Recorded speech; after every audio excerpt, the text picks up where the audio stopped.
Good evening and welcome to the 7 o'clock news here on CNC3. I'm Charlene Ramdani. Good evening. Glad you can join us. I'm Samson Anton. In the headlines tonight, insurance companies say claims from Saturday's flood could amount to $7 million. The Emergency Operations Center seeks to ensure residents get fastest and best assistance possible. Jury in Abu Bakr's sedition trial retires tomorrow to decide a verdict. Minister Jack Warner reveals cabinet ministers did not all agree with Monday's holiday. And in sports tonight, Petrotrin to invest $2 million over the next 4 years towards future Olympians.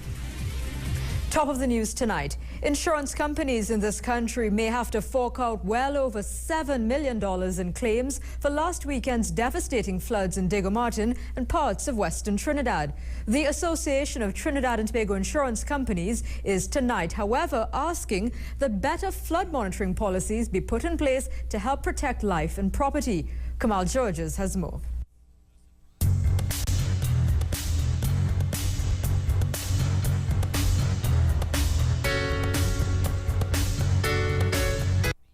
Cars, homes, properties and human life all fell victim to last weekend's ferocious floods in Diego Martin, Pitti Valley, Maraval and other areas along the northwestern part of the country.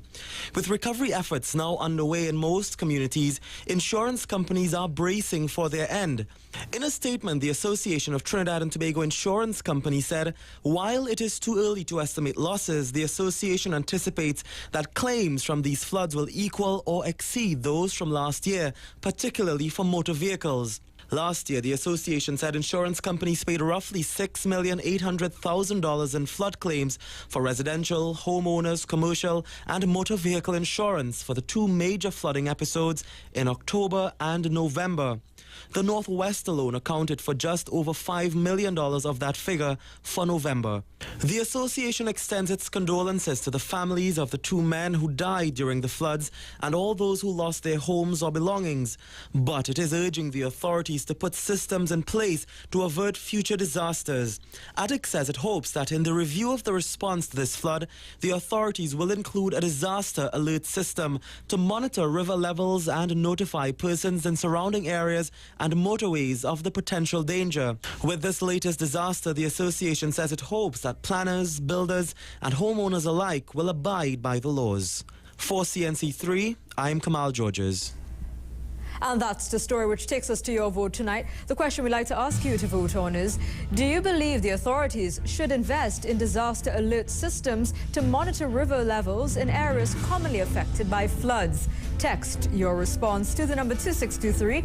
If your response is yes, you're texting the letter Y, and if it's no, the letter N.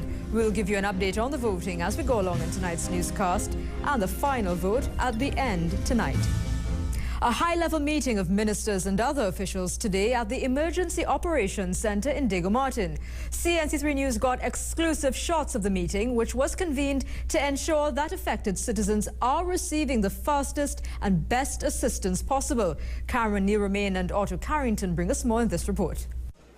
A cadre of officials visited the Emergency Operations Center of the Diego Martin Regional Corporation on Wednesday, inclusive of the Minister of Works and Infrastructure Emmanuel George and his line Minister Stacey Rupnerine. Also part of the strategic meeting was the Minister of National Security Jack Warner.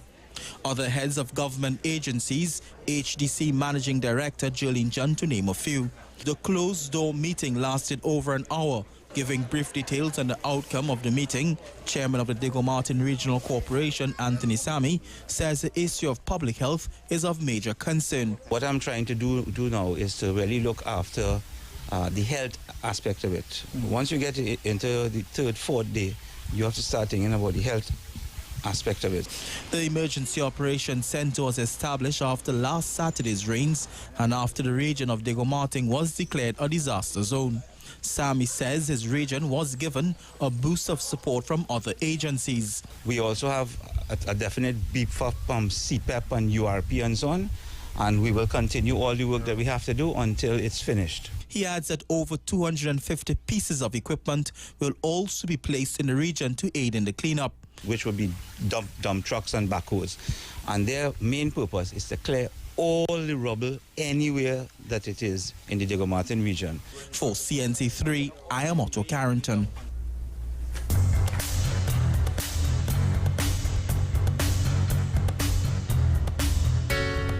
Meanwhile, with the country and particularly those residents living in communities affected by Saturday's floods still on edge, the Office of Disaster Preparedness and Management was today forced to dismiss rumors that a tropical storm and even a tidal wave were heading towards Trinidad and Tobago.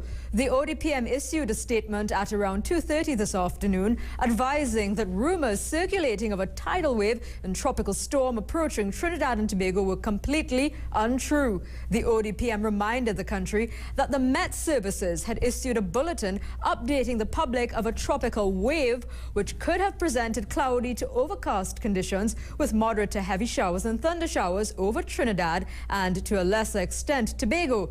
That, however, was expected to be between 9 in the morning and 3 in the afternoon. However, the rumor mongering spread with the use of the BBM network. The ODPM statement urged citizens to ignore BBM messages circulating and to only obtain information from official social media networks such as ODPM's Facebook page, Twitter and official website, as well as SMS texting from the recipient ODPM and not from any other 4-digit recipients. The statement made it clear that at this time, Trinidad and Tobago is not under any tropical storm threat, watch or warning. Jamaat al-Muslimin leader Imam Yassin Abu Bakr will know his fate on sedition charges tomorrow as High Court Judge Mark Mohammed completes his summing up of the case and the jury retires to arrive at a verdict. The jury is expected to begin deliberating at around 10 o'clock tomorrow morning and will have 3 hours to deliver their decision. Members of the jury are currently sequestered and away from public influence.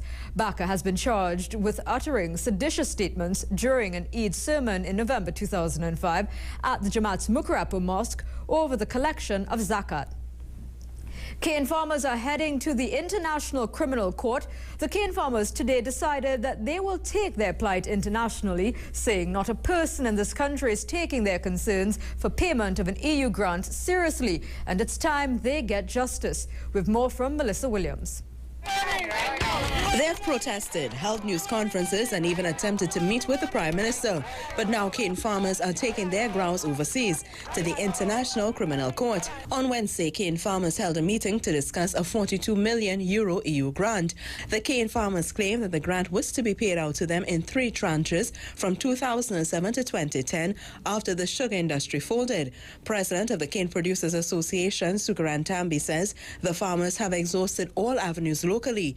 He claims that while fighting for what legally belongs to them, they have been discriminated and persecuted by successive governments. This is why he says the hundreds of cane farmers are now building a case which they hope can be brought before the International Criminal Court as a crime against humanity.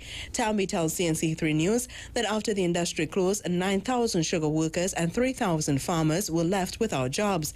Many women were forced into prostitution. Children had to drop out of school and suicide rates climbed. Tambi says had the €42 million from the European Union given to the TNT government been paid to farmers, it would have prevented much of the socio-economic hardship suffered. He says all attempts to have the People's Partnership government iron out the issue has failed, and even meetings with Planning Minister Dr. Botuwari have been cancelled. Tambi adds that a serious crime has been committed against the cane farmers, and he says plans are now afoot to take it to the International Criminal Court for adjudication. The cane farmers and the minister will meet again with the European Union on September 10th. For CNC3, I'm Melissa Williams. And let me remind you of tonight's Your Vote question at this time. The question we'd like to ask you to vote on is, do you believe the authorities should invest in disaster alert systems to monitor river levels in areas commonly affected by floods? Remember, you're texting your response to the number 2623. If your response is yes, you're texting the letter Y, and if it's no, the letter N. We'll give you an update on the voting during the newscast and the final vote at the end tonight. Well, let's go across to Samson Nanta now. He has some more news for us as well as to tell us about our 50 most influential personalities. That's Samson. Very, very true, Harlina. You've got to vote. We want you also to vote at the same number, 2623, about the persons that you would determine to be the most influential persons in Trinidad and Tobago for the last 50 years. As you know, every night we unveil one of the 50 most influential personalities from the year of our independence in 1962 right up to present day 2012. You can vote via text to the number 2623. And we'll tell you what's coming up now after the break. Not all cabinet ministers agreed to Monday being a holiday in celebration of this country's Olympic gold medal. Frustrated PTSC workers call on the Transport Minister to speed up negotiations. And later, the THA wants questions as to why 2 dilapidated police stations are not on the list to be repaired or rebuilt. These stories and more when we come back. There's nothing quite like being made to feel special. Like you're the top of someone else's personal hit parade. That's how First Citizens wants each and every customer to feel. Whether it's through innovative products and services, new technologies, or a simple smile. We're always thinking about ways to make your day better and your life a little easier. First Citizens, we put you first. Welcome on board, ladies and gentlemen. We'd like to thank you for traveling with us. For your convenience, you can find 4 exits, 2 at the front and 2 at the back. Enjoy your drive and have a nice day.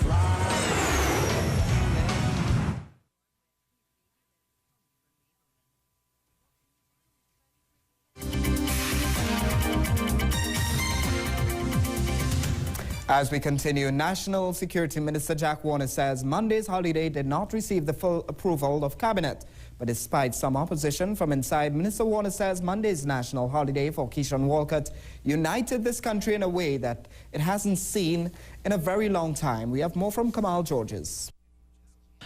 Monday's national holiday for Olympic gold medalist Keishon Walcott was described as one of the greatest uniting forces this country has seen in years, but it did not receive unanimous support from the cabinet of Prime Minister Kamla Persad-Bissessar. In fact, National Security Minister Jack Warner told a meeting in his constituency on Tuesday night that when the Prime Minister put the issue to a vote, an overwhelming majority objected. The vast majority said no. And 2 of us said yes. And we gave the reason why we said yes. And boy, it was a big fight. No, how we looked and thing and so on. But despite the internal objections, Minister Warner said both him and the Prime Minister felt it justified to declare Monday a national holiday to honor the achievements of Keishon and the rest of the Olympic team. The National Security Minister said that sense of unity and national pride witnessed on Monday reminded him of the need for this country to return to its ideals. This is the country I want to know. This is the country in which I want to live. This is the country that used to be. And I said, I hope those days return. And if it takes a Keishon Walcott to do that, then so be it. He estimates that some 20,000 people made their way to Toko on Monday and tens of thousands more lined the streets. After standing on a truck for more than 12 hours, he said he was convinced that Monday's celebrations were much bigger than those experienced when the Soca Warriors returned home in 2006. For CNC3, I'm Kamal Georges. Meanwhile, the government is planning to stage a motorcade in Tobago this coming Sunday as part of the ongoing celebrations of the performances of the Olympic athletes at this year's Games. However, Chief Secretary of the Tobago House of Assembly, Orville London, says he would have preferred the government to collaborate with the THA in hosting the celebrations. Addressing the media today, Mr. London also commended the government for the accolades given to gold medalist Keishon Walcott, and he says he hopes he remains focused. I don't believe that anything he gets that he doesn't deserve. And I am hopeful that, that the young fellow is level-headed enough so that he will not allow, the accolades to go to his head, but that he will remain focused and ensure that the accolades and the praises and the rewards and so on will serve to inspire him. Mr. London says that Walcott must also know that he must continue to improve and be consistent if he is to remain a force to be reckoned with internationally. At 84, 85 meters, he's still some way off from the kind of performance which he will have to put out consistently if he is to, become somebody to be reckoned with in the field of javelin. It's very, very competitive, and he will have to be, you know, getting close to 90 meters consistently, so that he still has some way to go. But at 19 years old, with the people peaking normally, javelin throwers will peak in their mid-20s, I think that he is an excellent, he has excellent potential. To some other news now, frustrated PTSE workers are now calling on the Minister of Transport to help speed up the slow pace of negotiations. This as workers reveal they have not as yet had a salary increase for close to 6 years. More from Ria Rambley. PTSE workers across the country have not had a wage increase in over 6 years. Now workers are saying they want their outstanding negotiations settled before this year ends. The workers took to City Gate in Port of Spain just after midday on Wednesday, protesting the prolonged negotiations. Branch representative for the Transport and Industrial Workers Union, Paula De Leon Gani, explained that there's only one outstanding issue. Everything has agreed upon except our wages allowance. Every time we go to a negotiation, the managers and them saying it in the CPO hand. She says workers are frustrated as some are struggling to support their families on 2006 salaries. School closed, people want school book money, and it's 6 years now, they cannot get, and you're saying these people are your ambassadors, these people carrying human cargo. De Leon Gani claims that PTSE's management and the Office of the Chief Personnel Officer have been silent on the issue thus far. She says it's time for the Minister of Transport to get involved. Time our minister, we tell the Minister of Transport, come and speak to the employees and let them know what's going on. With the CPO scheduled to meet with PTSE's management next week, De Leon Gani says workers are desperate for some sort of resolution. She believes there are close to 3,000 PTSE workers affected and warns it's only a matter of time before all workers unite in protests. For CNC3, I'm Ria Rambley. And PTSE's management has given the assurance that workers can expect all negotiations to be settled by Christmas this year. Speaking with CNC3 News, Communications Officer Kyle Ramdio said that PTSE's management is aware of the situation and is committed to a quick resolution. The corporation, he says, will meet with the CPO on the 19th and that he is hopeful that there will be a positive outcome for all workers. Well, time now for some positive vibes, and we focus on the work being done by conservationists in Sandy Grande and in Grand Riviere to help to protect the leatherback turtles. This follows the controversial excavation works done in July. Tonight's Positive Vibes segment is brought to you by Nescafe. Thousands of turtle eggs and hatchlings were destroyed in July when the Ministry of Environment carried out excavation works in Grand Riviere to mitigate flooding and correct a river course. The move was met with condemnation locally and internationally, with many asking just how could turtles be destroyed on a site which was designed to protect them. But now, more than a month later, the Grand Riviere Tour Guides Association is taking the protection of baby turtles into their own hands, literally. The group patrols the beach from 2 p.m. to 6 p.m. daily, keeping hatchlings in a safe area, and when night falls, they release the hatchlings into the sea. Head of the group, Kevin Mohammed, says hatchlings need protection from predators. You can say, in a sense, we're running a hatching daycare. We're babysitting hatchlings in the day for a very short period of time. We're saving them from being eaten by some type of predator, being a dog or a kobo. We will collect them and put them in containment that I'll show you shortly, and after the sun sets, these hatchlings will be released in the safety of the dark to make their way into the ocean and continue their life. While containing the protected hatchlings is a breach of the law, the group says it keeps the hatchlings in the sand for just a few hours until it's safe. With a dedicated group of volunteers and funding coming from the Community Development Fund, the group is hoping to not only save the lives of millions of turtles, but to restore Grand Riviere to its former glory, a place which protects an endangered species. Tonight's Positive Vibes segment was brought to you by Nescafe. Well, it's time now for What You Saw, where we highlight the photos and the video you send us. The address news at cnc3.co.tt. Our first set of photos come from CNC3's Kamal Georges, who covered the arrival of the Olympians on Monday at the Piarco Airport, showing us the traffic near to the airport, the pressure that some faced in getting to the airport to catch their flights, and the crowds that accompanied the motorcade as the celebrations left the airport. And also some video of our Olympic gold medal winner Kishon Walcott shot behind the scenes the moment he actually came off the aircraft, bringing him home. He is greeted first by the sports minister and this country's only other gold medal winner, Hazel Crawford. He is then greeted by the Chief of Defence Staff, Brigadier Kenrick Maraj, and Acting Police Commissioner Stephen Williams, who both salute him. Kishon is then surrounded by airport security personnel as he makes his way to the VIP lounge, where he's greeted by Prime Minister Kamla Persad Bissessar.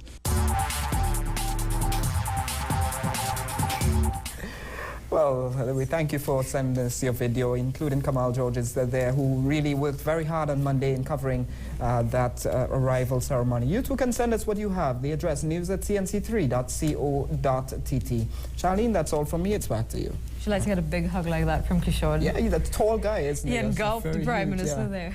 Yeah, quite a All right, Samson, thank you very there. much. Yes, it is. Let me remind you of tonight's Your Vote question at this time. The question we're asking you to vote on: do you believe the authorities should invest in disaster alert systems to monitor river levels in areas commonly affected by floods? Text your response to the number 2623. If your response is yes, you're texting the letter Y, and if it's no, the letter N. We'll give you an update on the voting after the sports cast and the final vote at the end tonight. Coming up in sports tonight, Petrotrin to invest $2 million over the next 4 years towards future Olympians. Cycling president hoping not to miss the train to 2016 Olympic gold. The gold medal inspires a father and son reconnection. Arsenal loses a major weapon in their arsenal. Van Persie heads to Manchester. And UTT netballers head off to Canada. We'll tell you all this and more in your Sportscast next.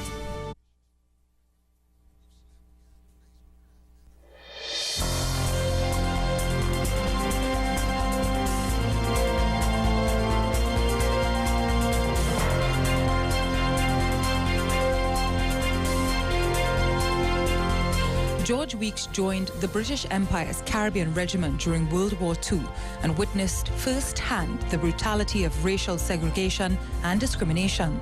This experience reinforced his black identity and shaped the man who would dedicate his life to fighting racism and oppression in Trinidad and Tobago when he returned in 1945. Weeks joined the Oilfield Workers Trade Union and became its President General in 1962. He was one of the rebels whose agitation transformed the OWTU into the democratic and powerful political force it became in the decades after independence. He is credited with the vision that planted seeds of transformation from the union's focus on wages and working conditions to self-awareness, economics, and national governance. In his quest to tip the balance of social and economic justice in favor of workers in Trinidad and Tobago, George joined the Workers' and Farmers' Party, led by C.L.R. James, in 1965 and was a co-founder of the United Labour Front in 1976. George was imprisoned for 7 months in 1970 because he had led the OWTU to join forces with the National Joint Action Committee, NJAC, and other militant dissenting unions. The 50 most influential personalities since independence. We want your view via text on Facebook and online at 50tt.guardian.co.tt.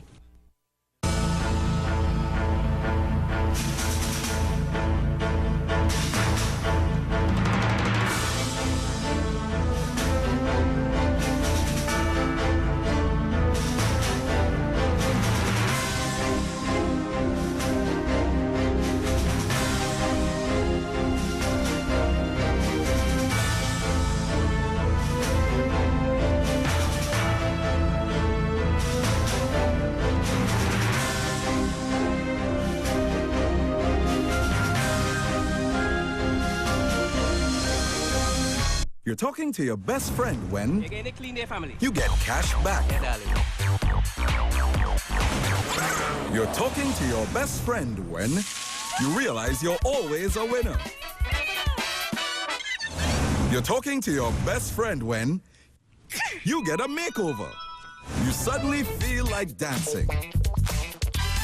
every dog gets its day. You have your cake and eat it too. Nightfall. You're talking to your best friend. Whatever else happens, always get extraordinary value with Digicel. Get $1 cash back for every paid minute on local Digi-to-Digi calls made during the day, so you can talk more at night. Be extraordinary. Digicel.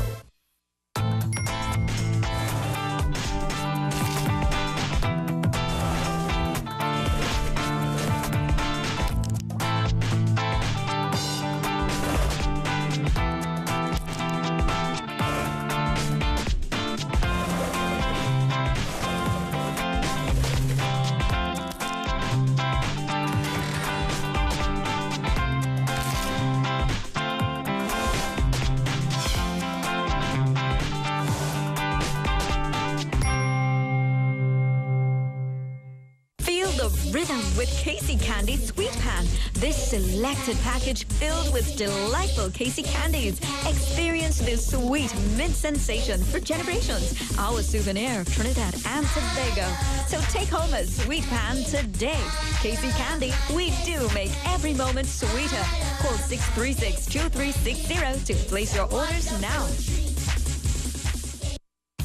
Don't miss Radio Shack's great back-to-school sale. All the top-name electronic items you want at reduced prices, including the newly arrived and incredibly hot Apple iPad 3. Plus, a chance to win one of 35 back-to-school survival kits. A total of over $55,000 in prizes to be won. Radio Shack's great back-to-school sale is now on with the best prices on everything from Lexmark printers to Toshiba televisions and lots more.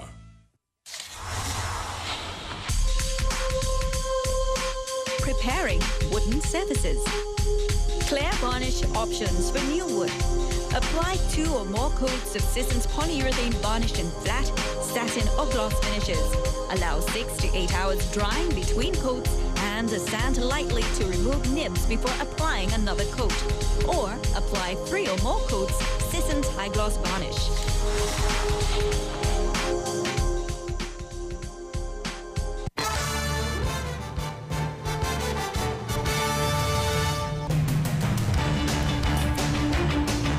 Petrotrin has taken the lead in what is expected to be a massive talent identification and support drive toward the 2016 Olympic Games to be held in Rio de Janeiro, Brazil. Quick on the heels of Trinidad and Tobago's 2012 Olympic Games successes, the oil and gas company is pledging $2 million to the initiative, which will fund the development of emerging and yet unsponsored athletes in 4 sporting disciplines. Yesterday at Pointe-a-Pierre, Petrotrin Board of Directors, by unanimous decision, gave a commitment to assist in the funding of Trinidad and Tobago's efforts towards Rio 2016 to the tune of $2 million. And so the journey to Rio 2016 begins. At least that's the belief of one corporate entity as far as support for future Olympians goes. Petrotrin has not hesitated in putting its money where it matters most. In fact, the state-owned oil and gas company has put $2 million of it toward talent identification and athlete development toward our 2016 goals. This is a 4-year program set to benefit 20 select athletes, 8 in athletics and 4 each in cycling, swimming and boxing. $24,000 per year per athlete over a 4-year cycle. But the money will not go toward athletes already in receipt of assistance, government or otherwise. Instead, the aim is to fund those promising athletes, helping them to realize their Olympic dreams. And more importantly, Mr. Gillette stresses that $24,000 per year is not nearly enough, but should go a long way. Please note that this is not about elite funding, and I repeat, this is not about elite funding. This is about helping young athletes at the grassroots level to realize their full potential, and there are many of them out there. People wait for an athlete to get a gold medal or a silver or bronze to really begin supporting or really to get some sort of a support into the future, when in fact what that athlete requires is a lot of support before it actually occurs.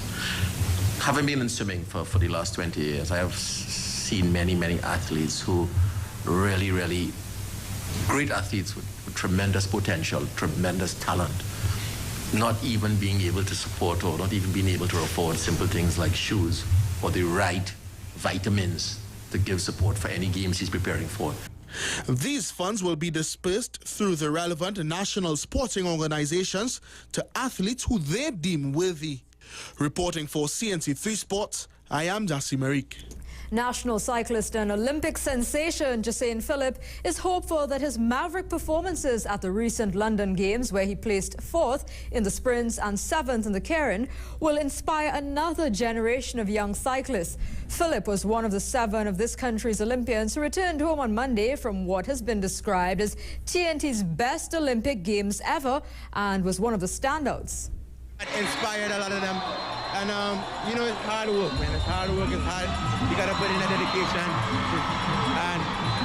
and it's up to the individual itself. You gotta put yourself. And President of the Trinidad and Tobago Cycling Federation, Rowena Williams, is also mindful of the tremendous boost Jacene has brought to the sport, and she, together with her executive, are looking to capitalize on Jacene's success heading towards Rio 2016. I want to discuss is how we're going to find our development program, put it in place so that we can have more athletes, not just saying one athlete from cycling go and represent. It's always good to have a team out there that can support each other. So that is our focus for 2016.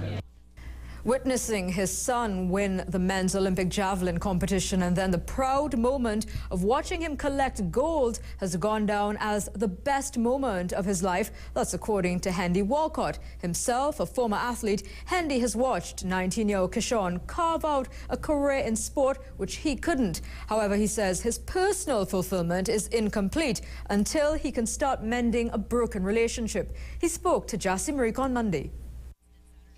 With just one magical throw, he brought gold to a nation. That allowed him to bring flowers to his mommy, but spare a thought for dad.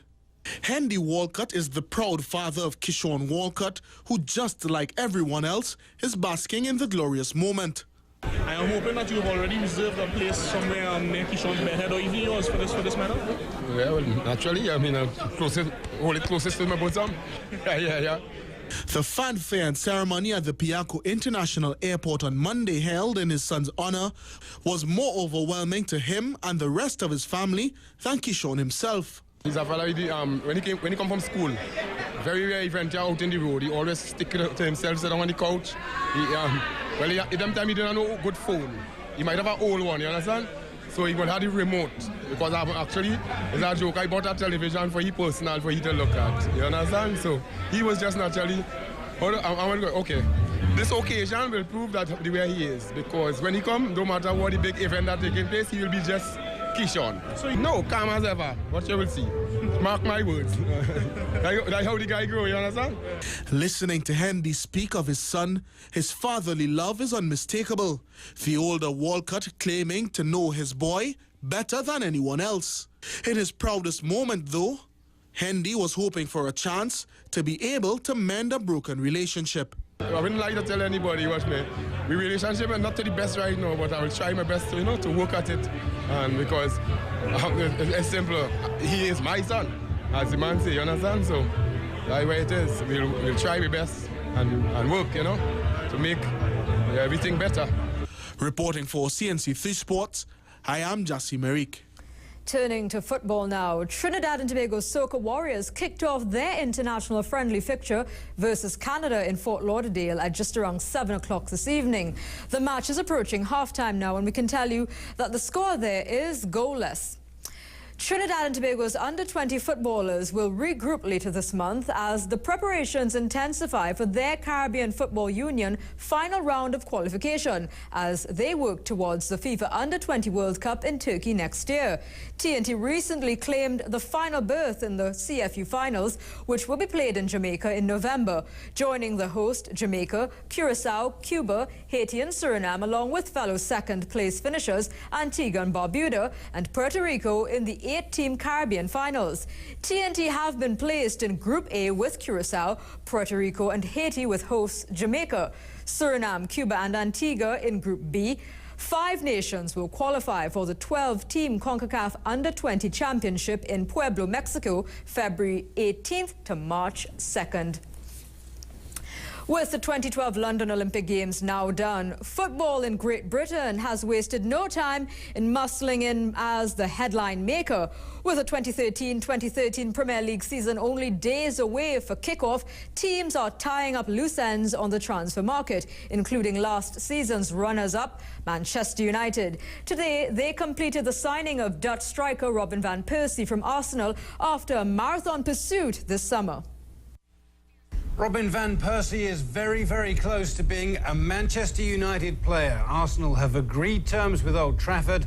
The Dutch striker will complete a medical and discuss personal terms with United on Thursday. Alex Ferguson is hoping that he and Wayne Rooney will fire United back to the top of the Premier League. Arsenal had already invested in new talent. Lucas Podolski, Olivier Giroud and Santi Cazorla will play at the Emirates this season. Meanwhile, Fabrice Muamba will watch the season of the EPL from the sidelines, having called time on his professional playing career. You may remember 24-year Muamba suffered cardiac arrest while playing for Bolton versus Tottenham in an FA Cup match back in March, before making a miraculous recovery. The 24-year-old collapsed during an FA Cup match against Spurs, and his heart stopped beating for some 78 minutes. He made a miraculous recovery and was very positive about playing again, but having taken medical advice, he's now decided it's just not worth the risk. He said, quote, "Football has been my life since I was a teenage boy, and it has given me so many opportunities. Above all else, I love the game and count myself very lucky to have been able to play at the highest level. While the news is devastating, I have much to be thankful for. I thank God that I'm alive, and I pay tribute once again to the members of the medical team who never gave up on me." Bolton Wanderers have since offered the former midfielder various job opportunities off the pitch. Well, Trinidad and Tobago's women's cricketers thumped Grenada by 117 runs today to win their 6th round WICB Regional Women's 2020 match. Batting first, TNT scored 181 for 4 in their 20 overs, led by a Deandra Doughton top score of 44. TNT then responded by restricting their opponents to 64 for 8 in 20 overs, as Felicia Walters finished with 3 wickets for 10 runs. TNT play their final round match against Dominica at Kensington Park on Friday. And over in Barbados, our under-19 cricketers closed day 2 on 92 for 1, responding to the Leeward Islands' first innings score of 423 all out. At stumps, in-form batsman Jeremy Solozanzo, is unbeaten on 57, and with him is Brian Christmas on 5. And just a reminder, the West Indies under-19 boys go in search of their 3rd win of the ICC Under-19 Youth World Cup when they take on Zimbabwe's under-19s tonight in Townsville. Kevin Peterson has apologised to the England and Wales Cricket Board over the derogatory text messages that he sent about members of the England dressing room to South Africa players in a last-ditch attempt to gain forgiveness and be selected for the World 2020 in Sri Lanka. Peterson and his representatives were waiting on Tuesday evening for the ECB to respond to his gesture, with Saturday's deadline for naming England's World 2020 party looming even closer. In the interim, he has been dropped for the 3rd test match between the two teams, set to begin tomorrow at Lord's. In recent weeks, Peterson has grown to be unhappy in the England camp, and during last week's match at Headingley, he sent text messages to some of his friends in the South African team, texts that were derogatory about his own captain, Andrew Strauss. It has tested England's patience to the limit. The truth of the matter is a lot has happened over the last 7 days or so. You know, the England cricket team's been in the news for the wrong reasons, quite frankly. And we all want to move forward, but there's some ongoing issues regarding trust and mutual respect that don't get dealt with overnight, and it's going to take quite a long time to overcome those. And my personal point of view is I prefer those issues to be dealt with in private, away from the media, without the help of PR companies and press releases, and that's certainly the way I'll be approaching it going forward. The University of Trinidad and Tobago's netball girls left this afternoon for Toronto, Canada, where they were invited to take part in an invitational tournament. And it's become sort of a tradition now for CNC3 Sport to see off our athletes who are competing internationally at the airport. They may be seen here having fun and fooling around, but you're looking at the court's all sectors Netball League champions.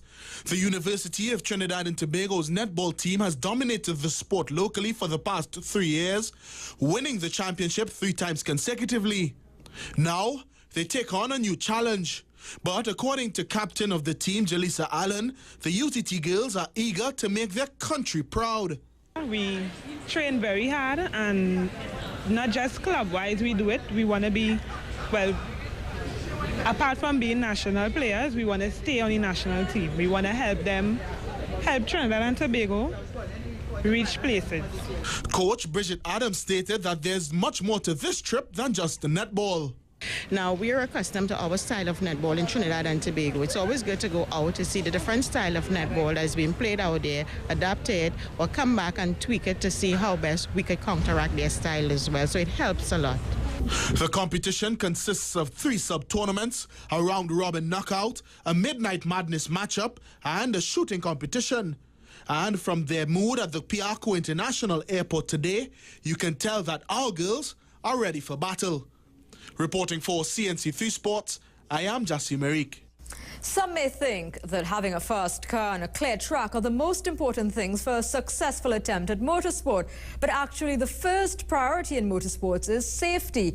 And that's what the Trinidad and Tobago Automobile Association hopes to raise awareness about over the course of this week. With the services of Michael Smith and Laurie Smith from the Confederation of Australian Motorsport, TTASA aims to train and educate local motorsport clubs. The purpose of our training is to set the ASN here in Trinidad and Tobago up with a training program that's sustainable for them. So we want to equip them such that they've got all the tools necessary so that they can deliver the necessary training moving forward themselves. Obviously, there's a heavy focus on safety, and safety is the most important thing in any motorsport event. So we'll focus very heavily on safety, but we'll also focus on enabling the ASN here to be able to train themselves moving forward. The TTASA training seminar started on Tuesday with groundwork being discussed, while today marshalling safety and track response were lectured. The seminar ends on Friday. It was a day of some major international football-friendly match-ups, so what better place to find out on our Sports High? This one was between Argentina and Germany, and we could always count on these teams to toss up a gem. Today, it was Argentinian midfielder Angel Di Maria with an absolute belter from 40 yards, as you just saw there. The Real Madrid man ran onto the loose ball and put his laces right through the middle, giving the German goalkeeper no chance of keeping it out of the net. There was also a beauty at the other end as the Germans developed with typical slick passing the right, the cross-in, and Benedict Howdy's diving in with a bullet header, which was better than the other. We couldn't quite decide, so we served them both up as tonight's Sports High. And that brings us to the end of the Sportscast for tonight. It's quite an enjoyable one there for you. It was for me. So let me remind you of tonight's Your Vote question at this time and give you an update on how the voting is going so far. The question you're voting on is, do you believe the authorities should invest in disaster alert systems to monitor river levels in areas commonly affected by floods? Well, 94% of our viewers have so far voted in yes.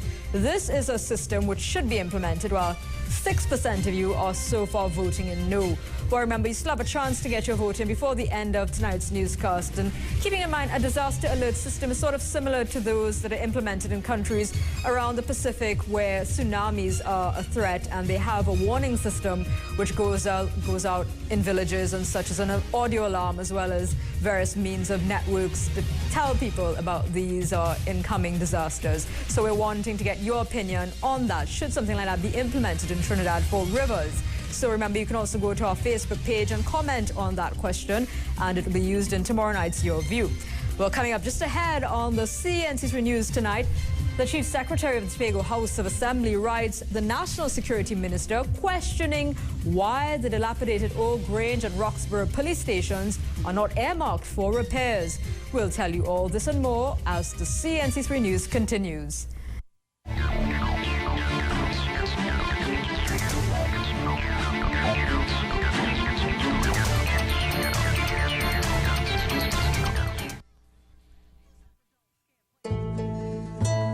It's true. It has been proven that coffee is a natural source of antioxidants because it comes from coffee cherries. And like some other fruits, it provides an important amount of antioxidants. I drink several cups a day, and when I do it, I enjoy more than the aroma and the taste I love. Another good reason to drink Nescafe.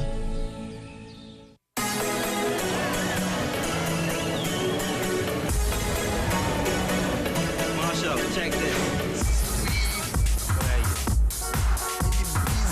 I stuck in traffic.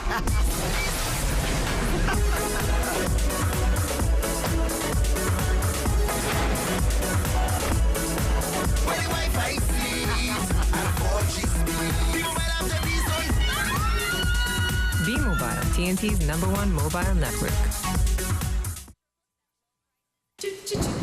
There's really one bank you can depend on. Friendly service every day. There's really one standard of treating you like you deserve to be. Yeah. Republic gives only the best to you. We get personal attention, so explain for your inspection.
Mrs. B is happy. She's happy because she knows every bottle of Smalta is filled with B vitamins, ideal for growth, concentration, and vitality. Give them their B's. Smalta, because you love them.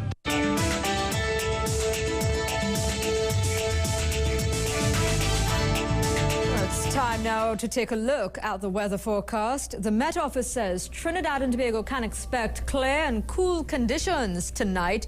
Tomorrow, expect possible pre-dawn showers, which will give way to long sunny periods with the odd showery interruption and the likely afternoon thunder shower, mainly in western Trinidad. Seas are slight with waves up to 1.5 meters in open water and calm in sheltered areas. And now tomorrow's maximum temperature will get up to 32 degrees at Piarco and 31 degrees at Crown Point in Tobago. And just in case you're wondering, the sun will rise at 5:56 and set at 6:23. And now let's take a look at the traveler's forecast.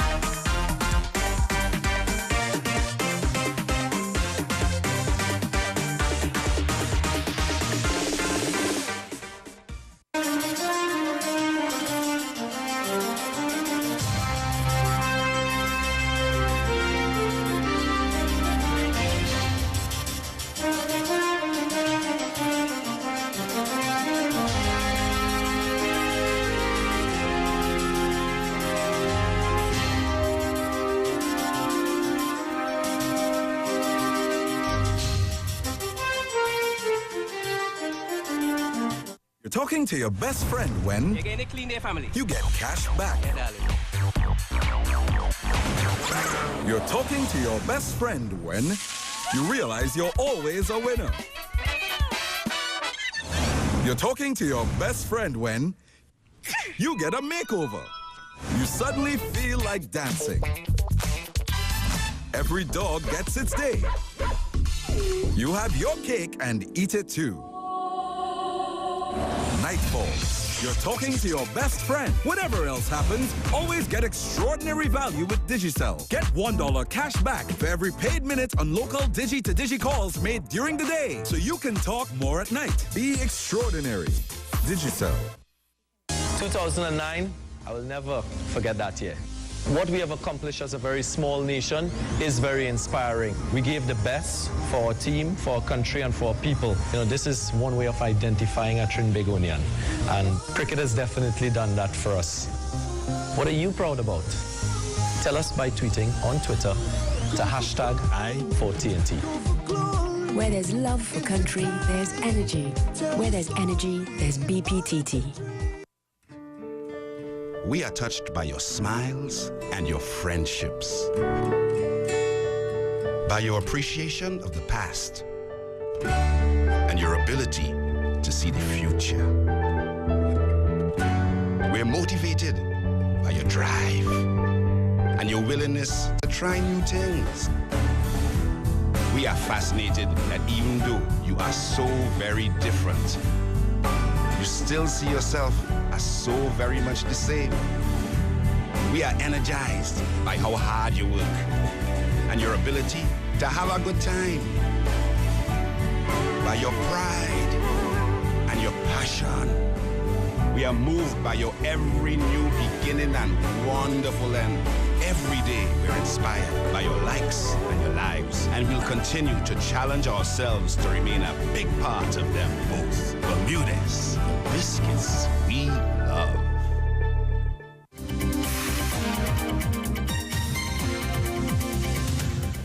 Welcome back. Chief Secretary of the Tobago House of Assembly, Orville London, has written to National Security Minister Jack Warner questioning why 2 dilapidated police stations in Tobago are not among a list of stations being repaired or rebuilt, despite an undertaking from the government that it will not be stopping projects. Mr. London was speaking to members of the media following today's Executive Council meeting. Samson Anton reports. The Chief Secretary points out that last week UDICAT placed in the newspaper advertisements for award of contracts for 8 police stations in Trinidad. He says he had discussions with UDICAT officials who said they had been mandated to give priority to these 8. Mr. London wants to know why 2 main ones in Tobago are not also on the list. I have written to the Minister of National Security indicating my concern over the omission of the police station at Roxbury and Old Grange in Tobago from the recent list of stations to be constructed by the central government. And I indicated that you would recall that under the previous administration, priority had been given to the construction of 2 police stations in Tobago.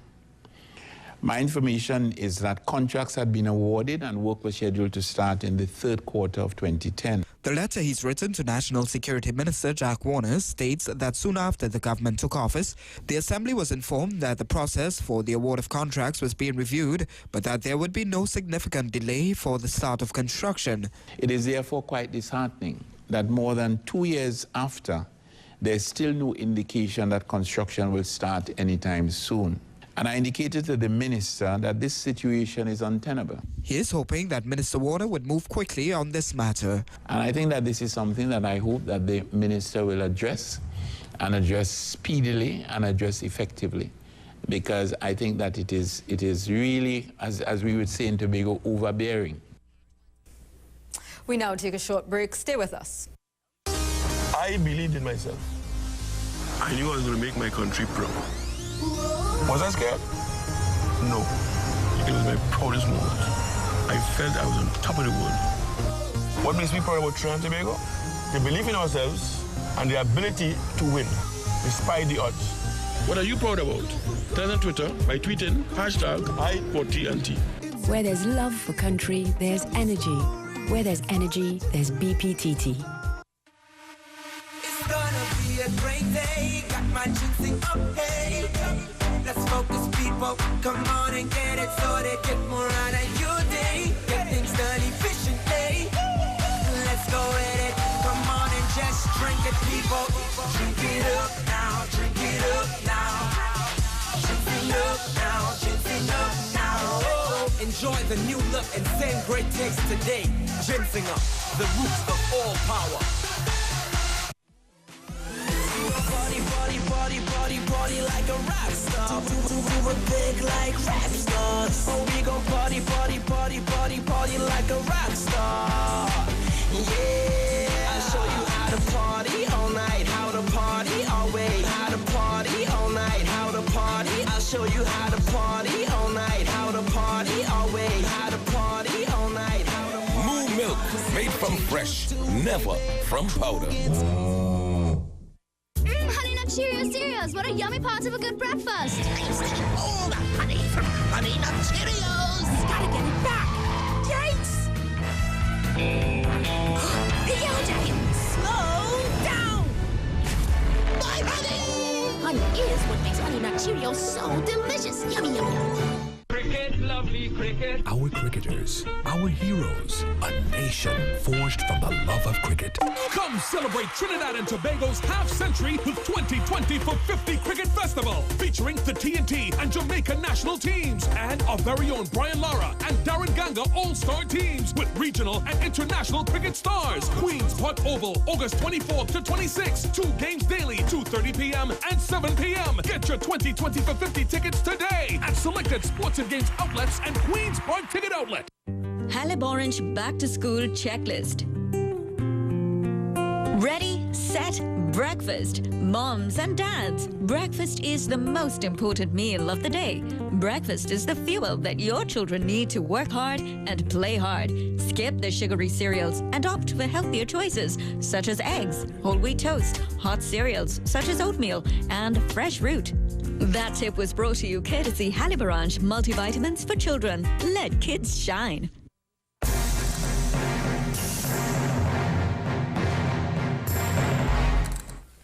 The Duke of Edinburgh has been taken to hospital as a precautionary measure after recurrence of a bladder infection. The Duke originally suffered the infection shortly before the Diamond Jubilee concert on 4th of June. He is likely to remain in the hospital for the next few days. The Duke, seen here last week at a garden party at Balmoral, was taken by ambulance by road from the Queen's holiday home on Royal Deeside to Aberdeen Royal Infirmary, a journey of nearly 50 miles. Buckingham Palace describes the admission as a precautionary measure. It's 2 months now since the Duke, who's 91, suffered a bladder infection during the main Diamond Jubilee weekend. He'd spent a long, damp afternoon watching the Thames River pageant and was admitted to hospital the next day. We now take a short break. Stay with us. Thinking of improving your home? Think TNC Home Improvement Center, your #1 source for quality tiles, doors, whirlpool tubs, faucets, sanitary ware, and paints. Visit our 6 convenient locations or call us at 665-7882. TNC Home Improvement Center, making home improvement easy. Ray, we now leaving here and we real hungry. Food?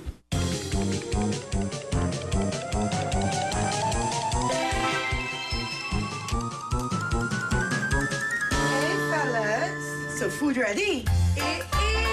Hand Jack.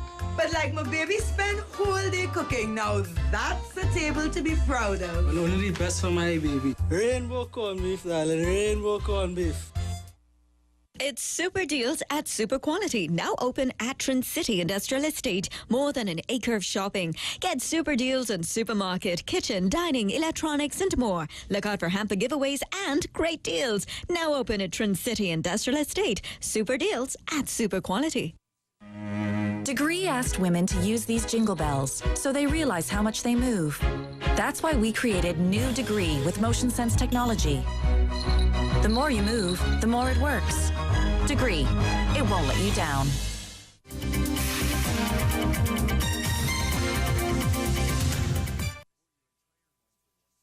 As we go, let's bring you the final results of tonight's Your Vote. Do you believe the authorities should invest in disaster alert systems to monitor river levels in areas commonly affected by floods? The final vote, 98% of you voted in yes, 2% of you voted in no. I want to thank you for joining us tonight on the CNC3 News at 7. Wherever you are, whether you're at home or on the internet, on the computer, thank you so much for your company. And of course, Samson, don't forget to tell your relatives that you can always join us on the internet as we stream our newscast live and the morning show as well. Charlene's mentioned that because I just told her I'm running up to the airport to see them off at Sydney. Yes. Mr. Charlene. Well, from all of us here at CNC3, have a good night. They'll still get to see you on the internet. Okay, take care, TNT.